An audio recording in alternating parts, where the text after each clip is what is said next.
Boa noite, amados irmãos em Cristo Jesus. Boa noite, Igreja Presbiteriana Fazenda Rio Grande. Pastor Márcio, mais uma vez aqui, encontrando os irmãos no aconchego do vosso lar. Nessa noite eu quero fazer algo diferente, trazer um estudo bíblico. Nós vínhamos trazendo uma devocional todo fim de semana, antes do final de semana, né? E hoje eu quero trazer aos irmãos um estudo sobre um dos assuntos pertinentes das Sagradas Escrituras, um dos assuntos que mais me chegam perguntas, questionamentos a respeito, ou por parte de pais que são colocados contra a parede por seus filhos, ou pelos próprios filhos, adolescentes, jovens que querem essa resposta, que estão ansiando por esta resposta. E a questão é o seguinte: o tema do nosso estudo hoje será a tatuagem. É lícito ou não? É pecado ou não? O cristão pode ou não fazer tatuagem? Então nós vamos responder essas perguntas à luz das Sagradas Escrituras. Para entender, eu quero primeiramente ler com os irmãos. Eu trouxe aqui 3 versões das Sagradas Escrituras que falam a respeito deste tema.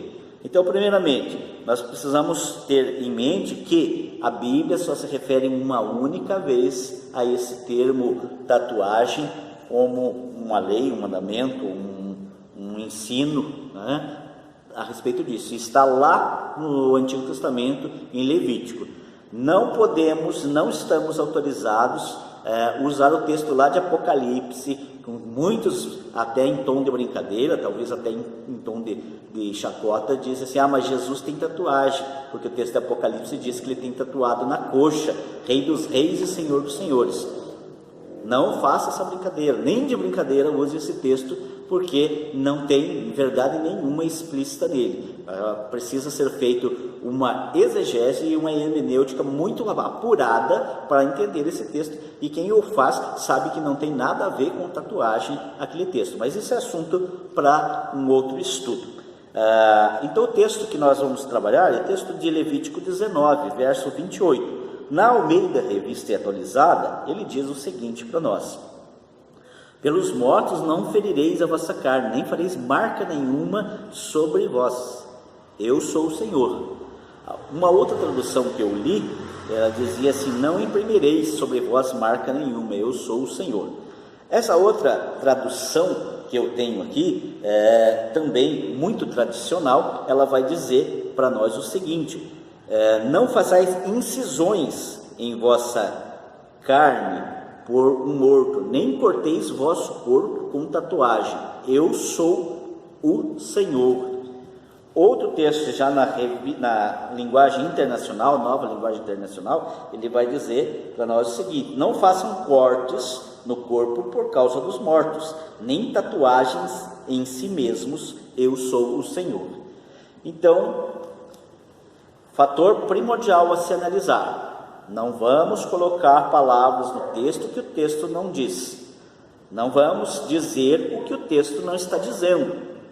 O texto aqui ele é pura e exclusivamente religioso, de conotação religiosa. É uma ordenança de Deus para o seu povo, para o israelita, para o judeu, para não marcar o seu corpo, não fazer tatuagens de maneira a ser confundido, a não se tornar semelhante, não se tornar parecido com os outros povos da sua época, que faziam marcações no seu corpo de maneira religiosa, em forma de adoração a outros deuses. Então, o que Deus está falando para o seu povo aqui é: não se tornem como os povos pagãos, que fazem marcações no seu corpo. Isso é o que o texto diz. Então nós não estamos autorizados a dizer que é pecado ou não é pecado única e exclusivamente nesse texto. Assim como a Bíblia não fala exclusivamente sobre a tatuagem somente com esse texto, definindo se é certo ou errado para os padrões dos dias atuais, para os padrões de tatuagem dos dias atuais, ela também não se refere a outros quesitos que nós comumente somos abordados hoje em dia, como posso usar piercing, o homem pode usar brinco, a maquiagem, o tabagismo e etc. Se nós formos a cada questão da nossa vida buscar um versículo bíblico ou um texto bíblico, uma perícope, um ensinamento bíblico a respeito de itens específicos, muitas vezes nós não vamos encontrar. Porém, a Bíblia nos traz princípios que nos ensinam, que nos direcionam, que nos instruem a saber qual é a vontade de Deus a respeito de determinado assunto. Então, eu quero, à luz das Sagradas Escrituras, então veja bem, não é o pastor Márcio que vai falar, mas as Sagradas Escrituras vão nos orientar, o Espírito Santo de Deus nos orientará a respeito desse tema. Eu quero aprender aqui com os irmãos, primeiramente, 4 questões a respeito deste tema. Primeiro, a marca, a tatuagem que eu vou fazer, ela vai glorificar a Deus? É para a glória de Deus? Sim ou não? Depois, essa marca dará bom testemunho ou causará escândalo? Sim ou não? Terceiro, tudo me é lícito, mas nem tudo me convém. Me convém fazer a tatuagem? Qual a minha motivação? Qual é o tipo de tatuagem que eu vou fazer? Por que eu vou fazer? Por fim, estou em paz para fazer a tatuagem? Então nós vamos, à luz das Sagradas Escrituras, entender alguns princípios, porque quando nós olhamos para as Sagradas Escrituras, muitas pessoas hoje gostam de usar o termo assim: estou vivendo no tempo da graça. Então a lei ficou no passado.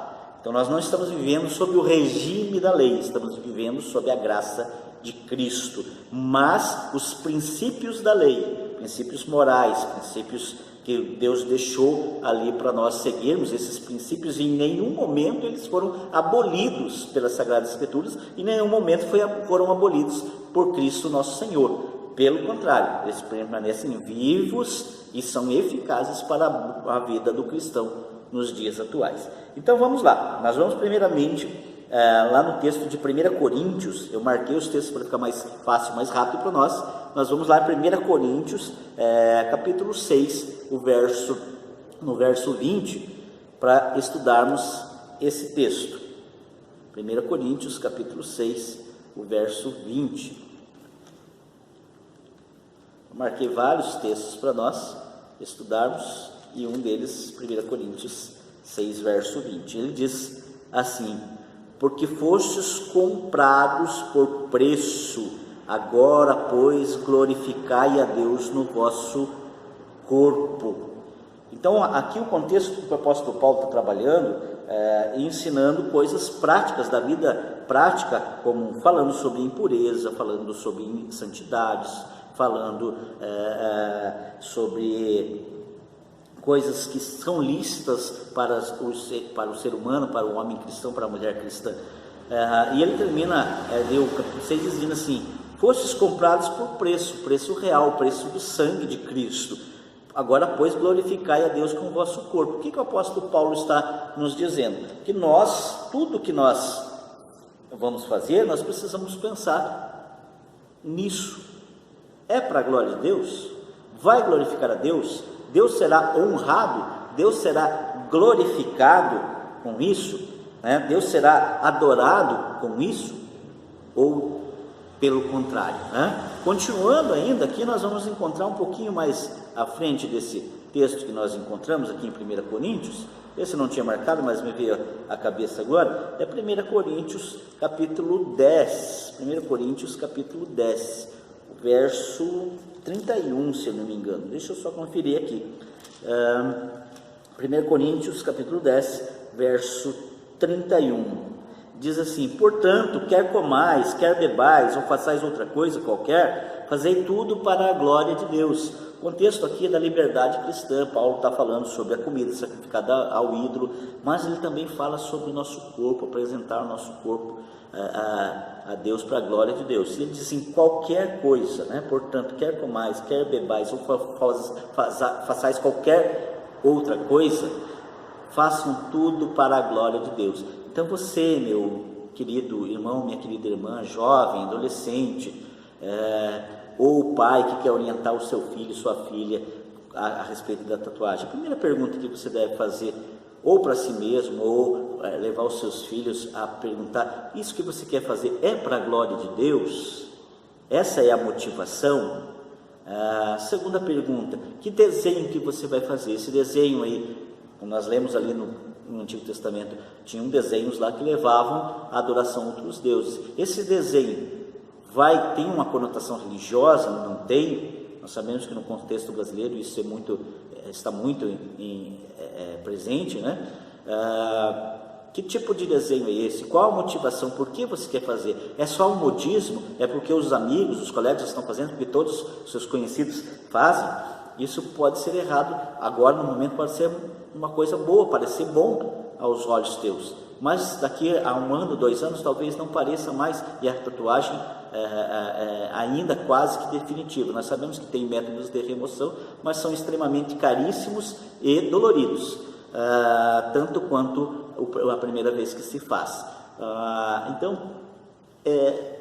Ou outra coisa, o meu cônjuge futuramente concorda, não concorda, né? Ou estou num âmbito em que as pessoas veem com bons olhos ou não veem, né? Então, vamos colocar essas questões na mesa, em pauta, vamos conversar. Então, a orientação que eu dou aos pais, principalmente, senta, conversa com o seu filho, né? Não vem com imposição, não vem com briga, com discussão, mas senta e conversa, mostra o que as Sagradas Escrituras estão dizendo. Então, depois eu vou passar também nos nossos grupos aí esses textos descritos ali, para que vocês possam tê-los também, né?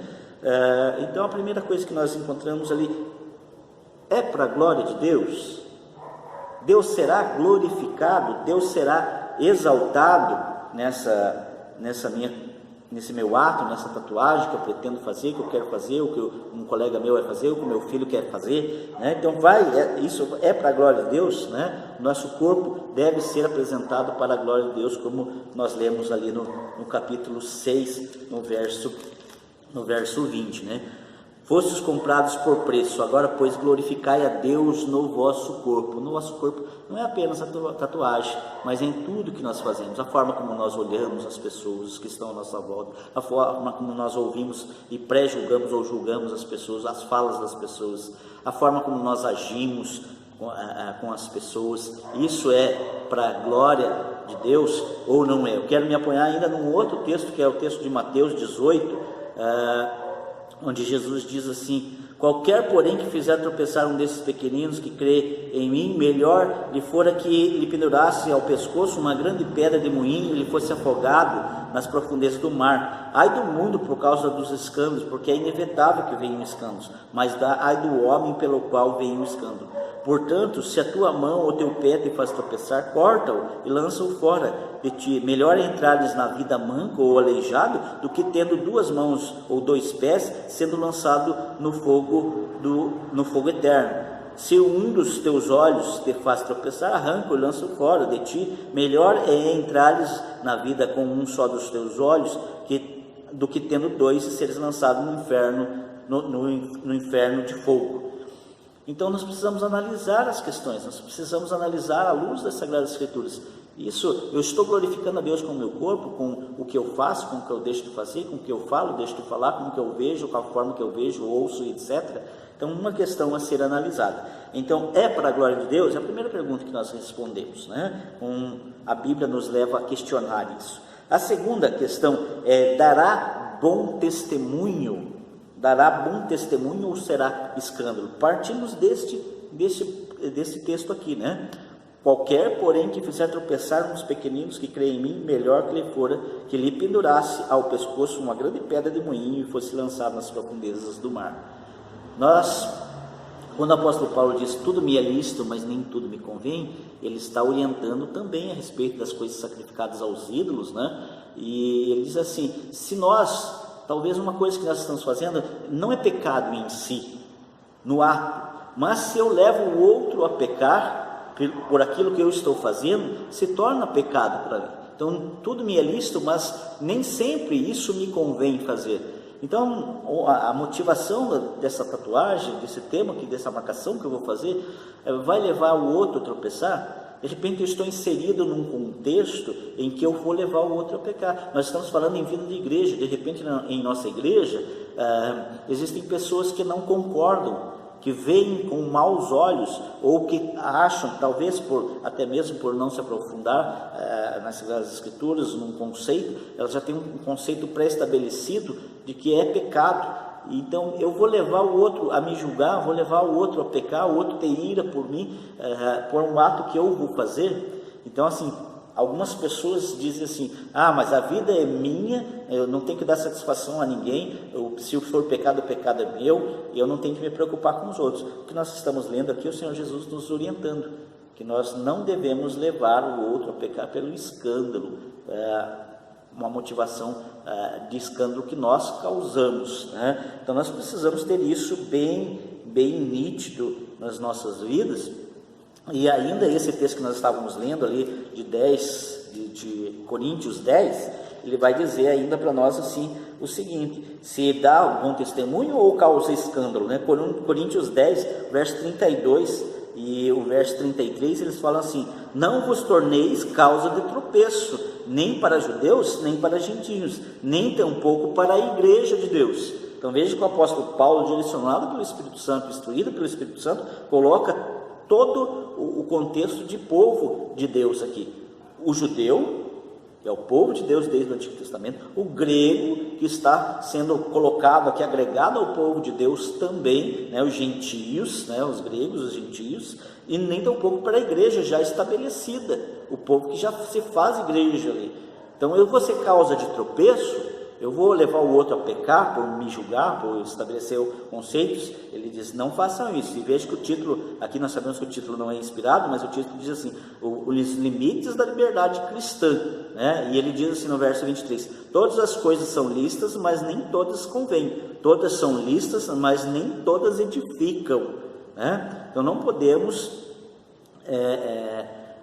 fazer uma coisa que não me edifica, ou que não edifica o outro, né? E o verso 24 ele diz assim, ninguém busque o seu próprio interesse, sim de outro. Então, quando eu sou cristão, convertido, creio em Deus, em Cristo Jesus, no Espírito Santo, sou batizado, eu tenho que pensar no outro, sim.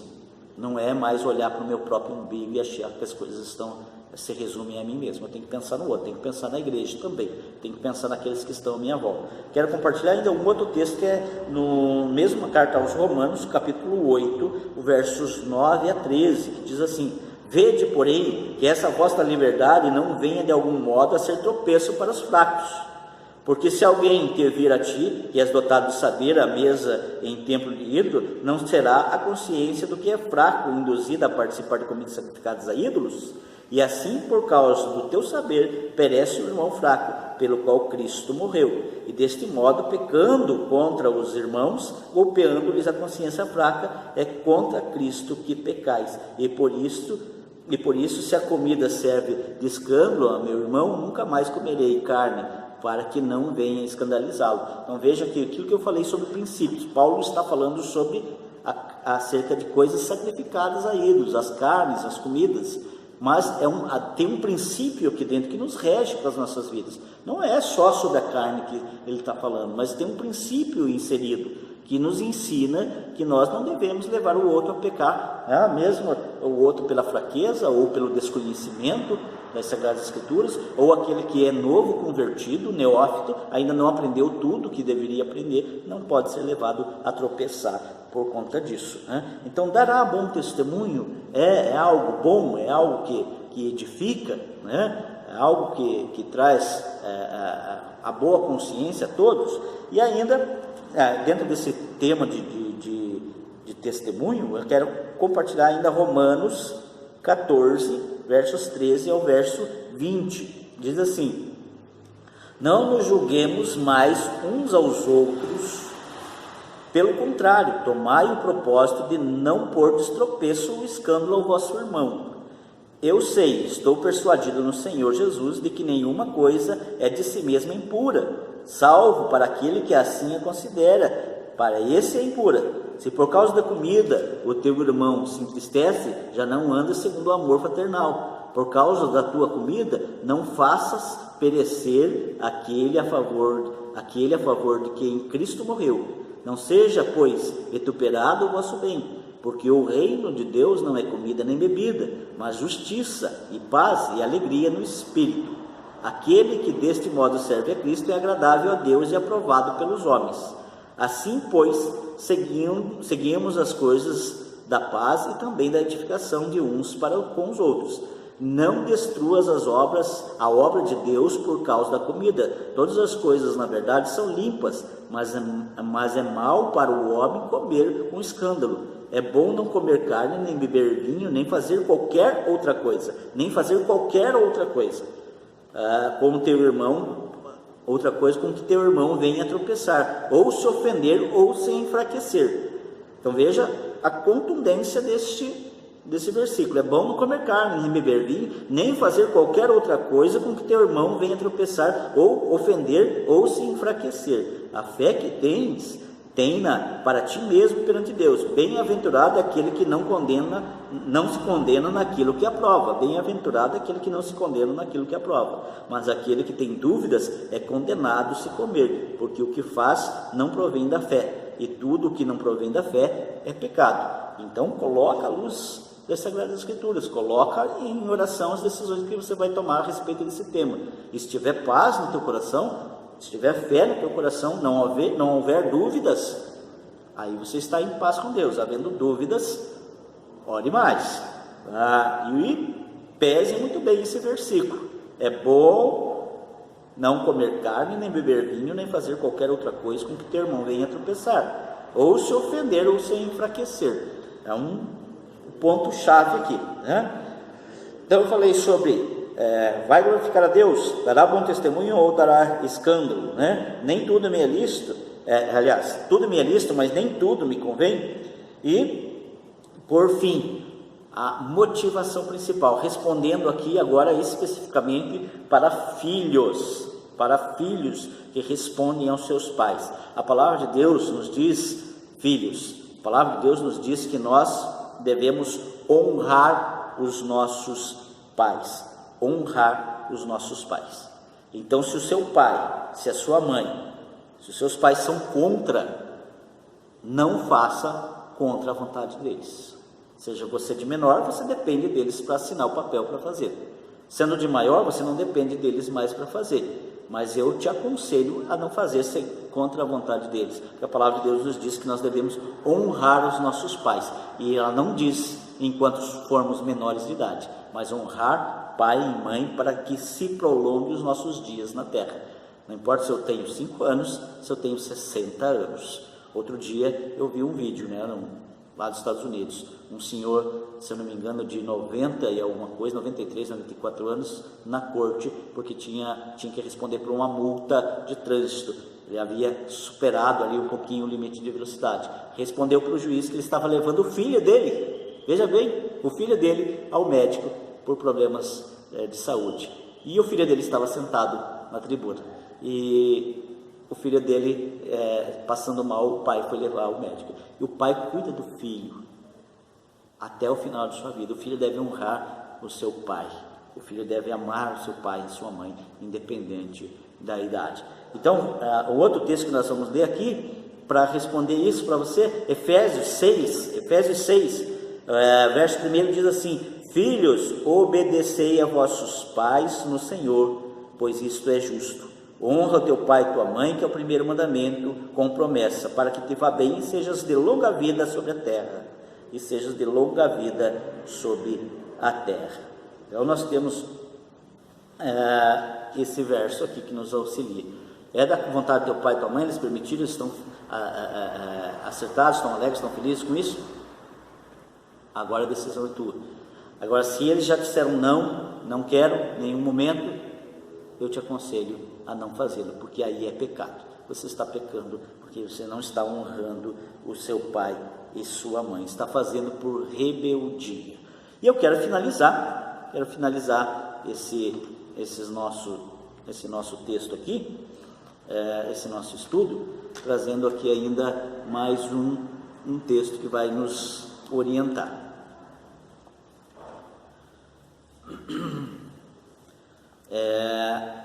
Colossenses 3,15, ele vai dizer assim para nós.